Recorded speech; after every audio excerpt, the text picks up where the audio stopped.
расман 5 декабр дар турнири SAX 97 Ҳафиз Сакибеков зидди Висенте Сементо рақобат хоҳад кард. ҳафиз дар чанду бурзаи охираш баъзе нокомиҳо дошт, аммо ин дафъа ӯ мисли гурги гурусна ба майдон мебарояд. мақсади ӯ оддӣ аст: ритми ғалабаи худро баргардондан ва нишон додан ки кист қаҳрамони ҳақиқӣ. Сементо дар лигаи SAA танҳо як рақобат гузаронд, аммо бо ҳамон як дебюти аҷибаш тавонист диққати ҳамаро ба худ ҷалб кунад.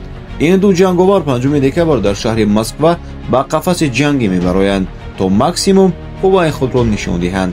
Ба Ҳафиз муваффақиятро таманно мекунем. Так, и наша очень такая нашумевшая, полюбившаяся многим модель, 95-я модель. Прошлой зимой это была самая продаваемая обувь за счет своей универсальности. Они идут до щиколотки высокие и на высокой подошве. Соответственно, для махачкалинской зимы прям идеальный вариант, так как здесь особо снега ничего не бывает и холода тоже умеренные. Данная модель идеально подойдет.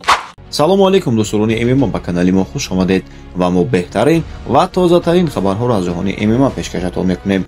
Хамзат Чимаев, қаҳрамони феълии UFC дар вазни миёна ки аз Имороти Муттаҳидаи Араб намояндагӣ мекунад, омодагии худро барои баргузории рақобат бо қаҳрамони UFC дар вазни нимвазн то 93 кг Алекс Прейра баён кард. Чимаев гуфт: ба Прейра расонед ки ман барои рақобат омодаам. ӯ чиро интизор аст, ман намедонам, аммо ба ин ҷанг тайёрам.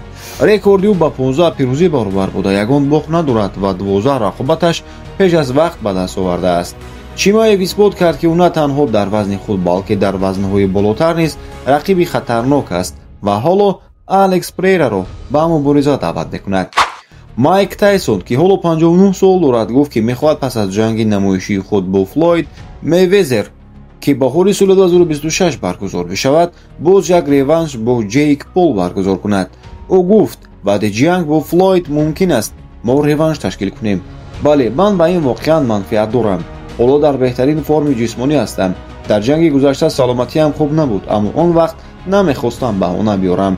ёдовар мешавем ки дар моҳи ноябри соли 2024 Ҷейк Пол, ки 28 сол дорад, дар муҳриба бо Тайсон бо қарори якрӯнаи доварон ғалаба карда буд. он ҷанг бо вуҷуди тамошобинони зиёд бисёриҳоро ноумед кард, зеро маълум шуд ки сину соли Тайсон ба ӯ иҷозат намедиҳад то бо ҷавони пурқувват рақобат кунад.